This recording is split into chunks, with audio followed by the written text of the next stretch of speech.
Welcome to the deep dive. We dig into the sources to pull out the useful stuff fast. Today, we're looking at something that feels, well, completely backwards, doesn't it? This idea that the real key to performing well isn't more effort, it's actually stillness. We're calling this one Relax to Win. And I want to kick off with a story. Picture this. A young pianist, let's call him Daniel. He's backstage at Carnegie Hall, like the Carnegie Hall. He's practiced this piece for months, thousands of hours poured into it. Right. But minutes before going on, his heart's pounding, palms are sweating, his hands feel stiff, almost clumsy. He's right on the edge of completely blowing it. Yeah, and not because he doesn't know the music, right? Yeah. It's the tension. It's pure self-sabotage taking over. Exactly. And his solution apparently was just to stop, close his eyes, and do this specific breathing thing. Yeah. The 4-4-8 breath, in for 4, hold for 4, out for 8. He used that conscious trick to pull his body out of panic mode. Into clarity, yeah. And that whole shift, that's really what we're diving into today. A lot of this comes from Dr. Maxwell Maltz, the Psycho-Cybernetics guy. Yeah. He figured out that relaxation isn't just like nice to have, it actually unlocks precision. So our mission here is to figure out why Maltz said trying too hard is a form of failure and how we can actually use our own nervous system scientifically to hit that sweet spot, that state of calm alertness. Okay, so let's tackle that paradox head on. We're always told, push harder, maximum effort brings maximum results. Right. Hustle culture 101. Exactly. But Maltz saw it differently. He noticed that strain, actual strain, it blocks the skills you already have locked in. Think about the really good golfer who suddenly yips an easy 2-foot putt. Oh, yeah. Painful to watch. Or the executive who knows their numbers inside out, but just blanks during the big pitch. Right. The skill's definitely there. Yeah, it's just definitely. the tension slams the door shut. Access denied. So what's going on inside? You mentioned the brain acting like a machine. Yeah. Maltz used this great analogy. He compared the brain to a servo-mechanism. Think about your car's GPS, maybe. You punch in the destination, right? And the system automatically course corrects based on where you are, the turns you make until you get there. It's an automatic guidance system. So practice is like programming the destination and the route. All those hours Daniel spent on the piano. Precisely. That repetition installs the program into your subconscious.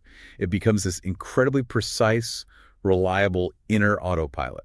It knows the moves, the notes, the timing perfectly. But then we jam it somehow. How does that happen? Well, the jamming happens when your conscious, analytical mind, the part that worries and overthinks, tries to jump in and manually steer the autopilot. Micromanaging the subconscious. Exactly. Strain, worrying about messing up, trying too hard.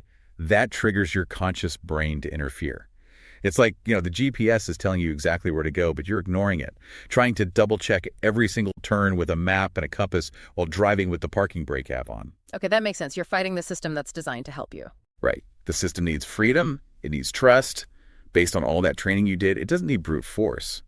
Trying too hard is that destructive strain. Real effective effort is just engaging and letting the mechanism do its thing. And this whole idea, it connects to something physiological too, doesn't it? The Yerkes-Dodson law. Absolutely. It's a classic concept in psychology. Basically, performance tracks arousal, but only up to a point. Too little arousal, you're bored, unfocused, sluggish. Yeah, falling asleep in a meeting. Right. But too much arousal, and you tip over the edge into anxiety, panic, freezing up. Performance just collapses. So the goal isn't zero arousal, it's finding the peak of that curve. Exactly. You're aiming for that sweet spot, that calm alertness. It's this perfect balance where you're focused, you're relaxed enough for precision, but you're also alert and engaged. It's the zone, essentially, the flow state. Like tuning a guitar string. Perfect analogy. Too loose, no sound. Too tight. You need just the right tension for that clear, resonant note. That's efficient effort, not that damaging strain. Okay, so back to Daniel, backstage doing the 4-4-8 breath. How does that work so fast? You mentioned the nervous system. Right. So when he felt that wave of panic, his autonomic nervous system kicked into high gear. Specifically, the sympathetic branch. That's the fight or flight one. That's the one. Your brain perceives a threat. Could be a bear, could be a packed concert hall. Doesn't matter to the primitive parts. And it just floods your system with cortisol and adrenaline. Good for running away, I guess. Great for running away, Yeah. but absolutely terrible for playing a complex piano piece or sinking a putt. Why? What do those chemicals actually do that messes things up? Well, a couple of key things our sources highlight. First, they literally narrow your vision tunnel vision. You lose peripheral awareness. Not ideal on stage or on a golf course. Okay. Second, and this is crucial for fine motor control, they increase muscle tension and can cause slight tremors, shaky hands. Trying to do something delicate and precise when you're physically tense and maybe trembling a little, it's almost impossible. Precision just goes out the window. So the trick is to deliberately tell your body, false alarm, no bear here. Basically, yes. You need to consciously activate the other branch, the parasympathetic system. That's the rest and digest mode. That's the state you want for clear thinking and precise action. And how do we flip that switch? The main highway for activating that rest and digest system is the vagus nerve. Think of it as this massive communication cable running from your brainstem down through your neck, chest, abdomen, connecting your brain to all your major organs. Wow, okay, so it's like the control line. It really is. Yeah. And by influencing the vagus nerve through things like breathing, you're sending signals directly back up to the brain and throughout the body's control center. So Daniel's slow, controlled breathing, especially that long exhale, that was like sending a message down the vagus nerve saying, hey, everything's cool, we're safe. Exactly. Signal received, I am safe. And the body responds almost instantly. Heart rate starts to slow down. The cortisol and adrenaline pumps ease off. Muscles begin to unclench. And what happens in the brain itself? Well, the cognitive payoff is huge. When you calm the system down, you quiet the amygdala. That's the brain's little fear alarm. Right. When that alarm bell isn't ringing so loudly, it frees up resources for your prefrontal cortex. That's your CEO. Brain logic, planning, creativity, judgment, complex decision-making. So you literally think better when you're calm. You literally do. Your executive functions come back online. This is why, elite performers, like Navy SEALs, train breathing techniques until they're automatic. It's not just about staying calm. It's about maintaining peak cognitive function under pressure. Okay, so we know the vagus nerve is the key pathway. How do we, reliably send that I am safe signal? What are the tools? Well, the cornerstone technique, like Daniel used, is controlled breathing. The 4-7-8 technique is probably the most famous variation. It's simple.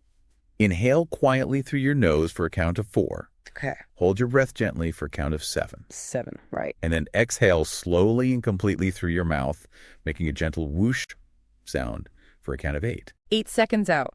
That's a long exhale. Why is that the important part? That extended exhale is the direct vagus nerve stimulator. See, the vagus nerve passes near the aorta, and your heart rate naturally slows a bit when you exhale.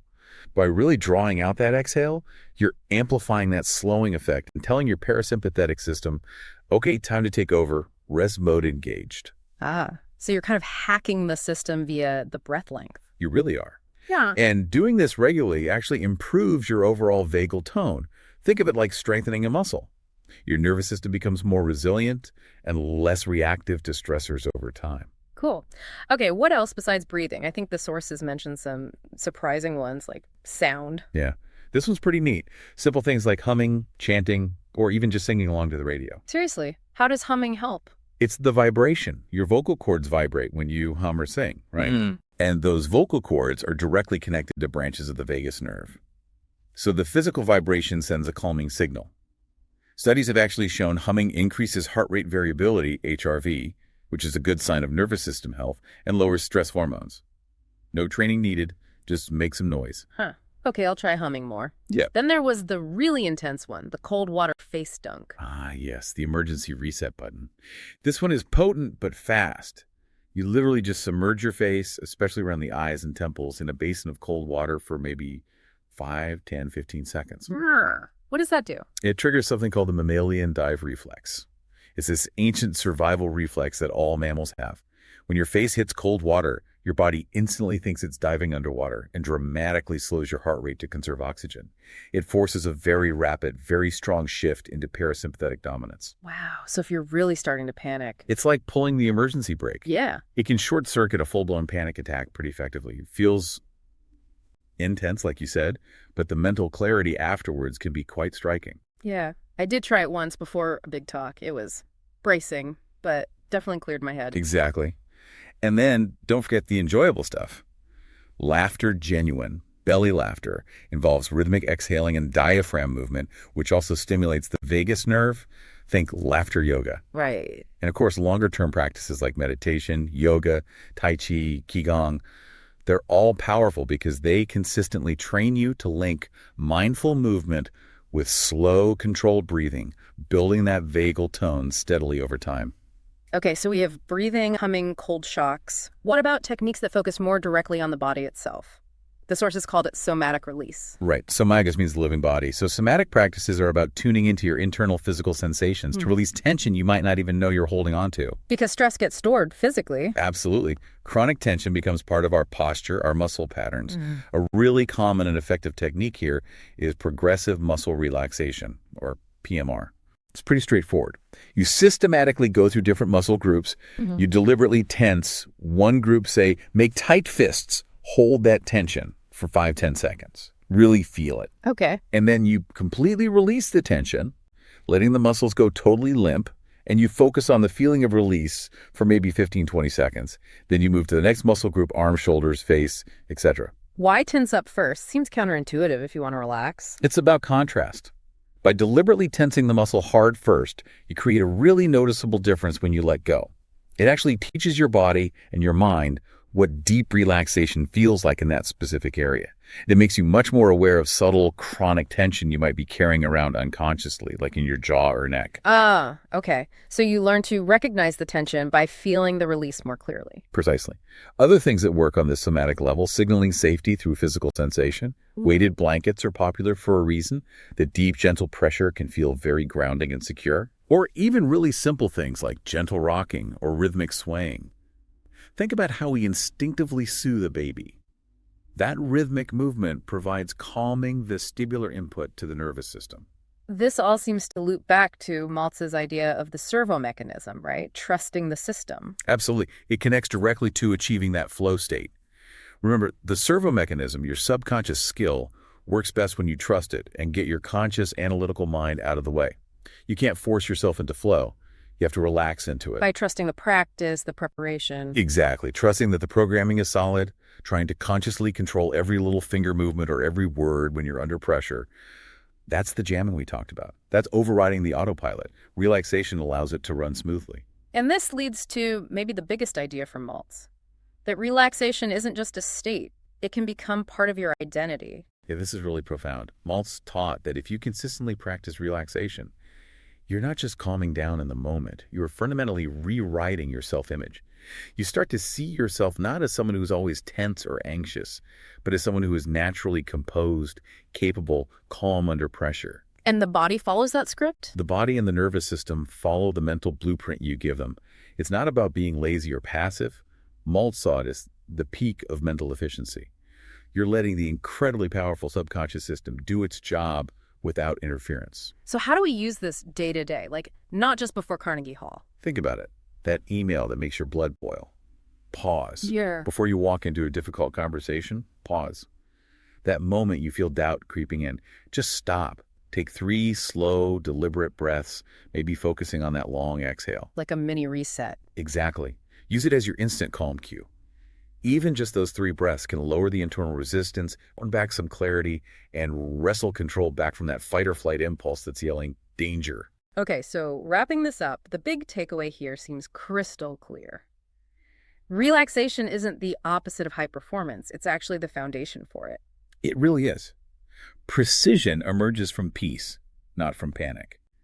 By learning to consciously activate your parasympathetic system, your rest and digest mode, you're basically taking the wheel back from fear and allowing that amazing subconscious success mechanism you've built through practice to operate smoothly without static. So stop fighting yourself, essentially. Stop fighting yourself. Trust your training.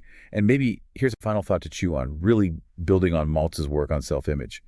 Your nervous system, deep down, can't really tell the difference between a vividly imagined experience and a real one. So if you regularly practice feeling calm, if you visualize yourself handling stressful situations with composure, if you rehearse serenity, like Daniel rehearses concerto, you start to install that calm competence as your default program. Yeah. You literally become the calm eye in the storm because you've pre-programmed it. So the work is done beforehand, through practice and visualization. A lot of it is. Then, in the moment, your main task isn't to force calm, but to simply trust the programming you've already put in place. Just stop, take that breath, and remember, the calm mind, the relaxed body, that's where your best performance lives.